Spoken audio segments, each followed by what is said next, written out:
मैं आज आपको मंडूकासन के बारे में बताऊंगी। तो उसको आपको कैसे करना है और किसको नहीं करना है। उस मंडूकासन हार्ट की प्रॉब्लम जिसको हो उसको नहीं करना है, और जिसको अल्सर की हो प्रॉब्लम उसको नहीं करना है, प्रोस्टेट वालों को नहीं करना है, कमर दर्द वालों को, सर्वाइकल वालों को नहीं करना होता है। तो ये ध्यान रखने वाली बात होती है कि हमें किसे नहीं करना है और किसे करना है। इसके फ़ायदे बहुत हैं। इसके फ़ायदे हैं कि डाइजेशन हमारा ठीक रहता है और हमारी पैनक्रियाज एक्टिव रहती हैं, तो शुगर कंट्रोल रहती है। तो फ़ायदे बहुत हैं, लेकिन बहुत चीज़ें ऐसी होती हैं जब हमारे को प्रॉब्लम आ जाती है तो हम उसे नहीं करते हैं, उसको अवॉइड करते हैं। तो प्रॉब्लम होने से पहले ही अगर कर लें तो वो ज़्यादा अच्छा है हमें। तो हम आगे प्रॉब्लम थोड़ा कम होंगी लेकिन कम होंगी। तो कैसे करना है, आप पहले वज्रासन में बैठिए। वज्रासन में कैसे, दोनों पैरों को आप पंजे, अपना जो अंगूठा है वो टच करके बैठ जाइए। बैठ गए। अब उसके बाद में अंगूठा अंदर मुट्ठी के बंद करा और उसको मुट्ठी बंद कर ली। दोनों हमारा नाभि के 1-1 इंच दूर पे रख लीजिए मुट्ठियाँ। सांस भरिए, पूरी सांस बाहर निकालिए, आगे झुकिए और गर्दन ऊपर, और काउंटिंग करिए। कम से कम आधा मिनट हम रुक लें, क्योंकि जितना हम प्रेशर अपनी मुट्ठियों का देंगे और जितनी देर रुकेंगे उतनी हमारी पैनक्रियाज एक्टिव हो जाएंगे और वो शुगर में हमारे को बैलेंस कर देंगे। शुगर बैलेंस कर देंगी, कम होगी तो नॉर्मल स्टेज पे आ जाएगी, और अगर शुगर ज़्यादा होगी तो भी नॉर्मल स्टेज पे आ जाएगी। रुकिए, जितनी देर रुक सकते हैं। पहले कैपेसिटी होती है कि आप 10 तक की काउंटिंग पे रुकिए, फिर 2-3 दिन बाद 20 तक की काउंटिंग पे रुकिए, फिर इस समय हमारी नॉर्मल सांस चल रही है, ज़्यादा सांस आप ले ही नहीं पाएंगे। और एक यही आसन है जिसमें हमारा मूल बंद नहीं लगता है। आंखें बंद रखिए, चेहरे पे मुस्कुराहट रखिए।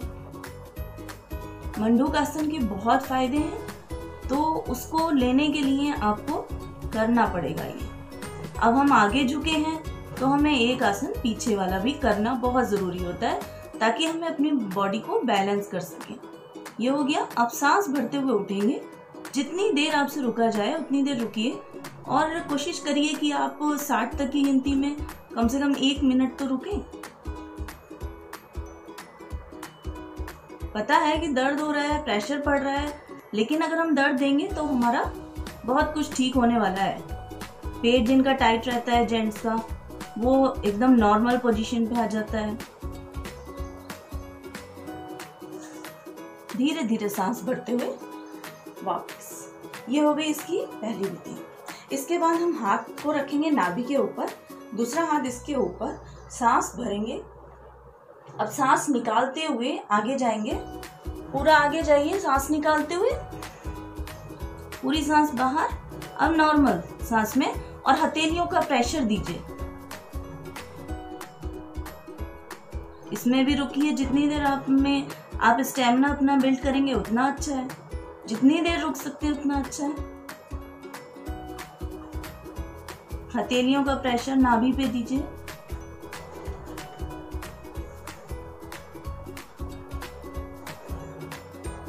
धीरे धीरे उठिए वापस। अब हमें क्या करना है, अब हमने जो मुट्ठियां बनाई थी इस तरह से खड़ी करके रखी थी, उनको हम इस तरह से रोल करेंगे जब हम नीचे जाएंगे। तो कैसे, सांस भरिए, सांस निकालिए, आगे झुकिए। अब मुट्ठियों को गोल घुमाइए और अपनी कोहनियां भी पीछे, जैसे आपने ऐसे रखी हुई हैं ऐसे नहीं, थोड़ा सा पीछे, ताकि अपने पूरे पेट पे हमारे प्रेशर जाएगा, सारे ऑर्गन अच्छे से काम करेंगे। प्रेशर देना और रुकना 2 ही काम है इसमें। नॉर्मल सांस है इस समय, जितनी आप ले सकते हैं, आप ज़्यादा ले ही नहीं सकते। थोड़ी लीजिए, थोड़ी छोड़िए। चेहरे पे मुस्कुराहट हमेशा रखिए।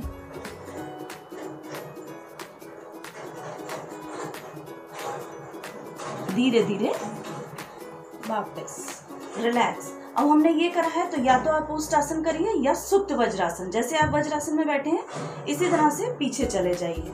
कैसे जाएंगे? अगर जिनके घुटनों में दर्द है वो ऐसे नहीं बैठ पाएंगे उसमें, तो आपको क्या करना है, आप आलती पालती मार के बैठिए, प्रेशर दीजिए, कम प्रेशर पड़ेगा, 30% आपको लाभ होगा। लेकिन क्या करें, घुटने दर्द हैं, घुटनों में मोड़ा नहीं जाता है, तो आप कोई बात नहीं, आप ऐसे ही बैठिए, ऐसे बैठ के ही आलती पालती मार के आगे झुकिए। अब हमने आगे वाला करा है तो एक हमें पीछे करना बहुत जरूरी है, सुप्त वज्रासन या हमें ओष्ठासन, 2 आसन हमारे हैं। आप 2 आसन करिए, या तो सुप्त वज्रासन। अब कैसे करेंगे सुप्त वज्रासन, देखिए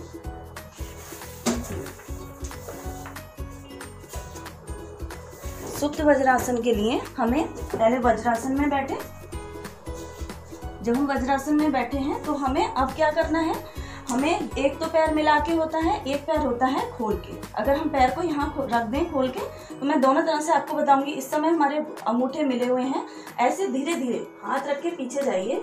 जो नहीं जा पाएगा वो मैं बताऊंगी कैसे जाएगा। फिर कोहनी रखिए और धीरे धीरे से अपना सिर भी रख दीजिए, और अपने जो हाथ हैं वो फ्री हो गए हैं तो अपने थाइस पे आगे से घुटने मिले हुए हैं मेरे, इसमें भी कोशिश करिए 10 की गिनती तक रुकिए, 20 तक रुकिए, 60 तक रुकने की कोशिश करिए।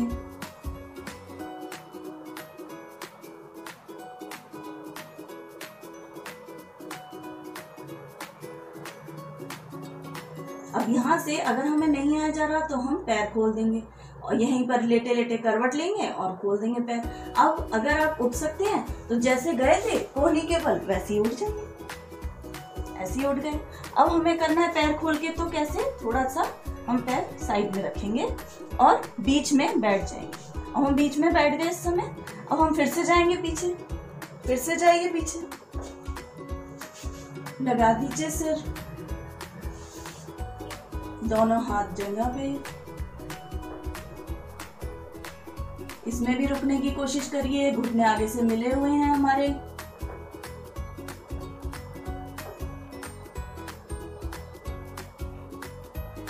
धीरे धीरे वापस। अब ये आपके स्टेमिना के ऊपर है कि आप कितनी देर आप रुक सकते हैं किसी भी आसन में। जब हम रुकते हैं तभी हमें उस आसन का सही से लाभ मिलता है, तो कोशिश करिए कि आप रुकिए। अब मैं आपको ओष्ठासन भी करके बता देती हूँ किस तरह से होगा। जैसे हमने इस तरह से पैरों को खुले रखा, जिससे सुप्त वज्रासन नहीं होगा उसी को करना है, नहीं तो सुप्त वज्रासन करना है मंडूकासन के बाद। इसके बाद हमें कमर पे हाथ रखा, धीरे धीरे गए पीछे। जब हम इतना पीछे चले गए तो हम गर्दन पीछे लटकाएंगे, धीरे धीरे एक एक हाथ को रखेंगे अपने एड़ी पे। हथेली हमारी एड़ी पे है, गर्दन पीछे लटकी हुई है, नॉर्मल सांस है। कमर को और आगे खींचिए, ये बहुत जरूरी है। जितनी देर रुका जाए ये आपके स्टेमिना के ऊपर है। शुरू में कम देर रुकिए, फिर धीरे धीरे करके हर एक आसन का 5 बार कम से कम शुरुआत में करिए, तो धीरे धीरे करके आपको आदत पड़ जाएगी। और फिर धीरे धीरे वो उसको बढ़ाते जाइए। पहले 5 बार करिए, फिर 10 बार, फिर 15 बार, 20 बार, जितना आपका स्टेमिना, जो प्रॉब्लम है उसके हिसाब से करिए।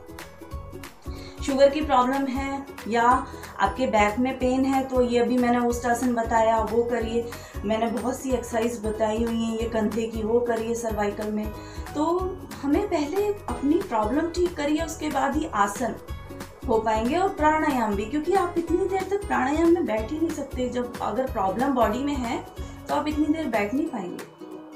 तो अपने पहले शरीर को ठीक करिए, जो प्रॉब्लम है उसको दूर करिए। शुगर के लिए ये मंडूकासन बहुत बहुत ज़्यादा उपयोगी है, तो इसको करिए। और उसके बाद में अगर कमर दर्द है तो ओष्ठासन करिए, और नहीं है तो, और ये आपको घुटने दर्द नहीं है तो आप सुप्त वज्रासन करिए। नमस्कार।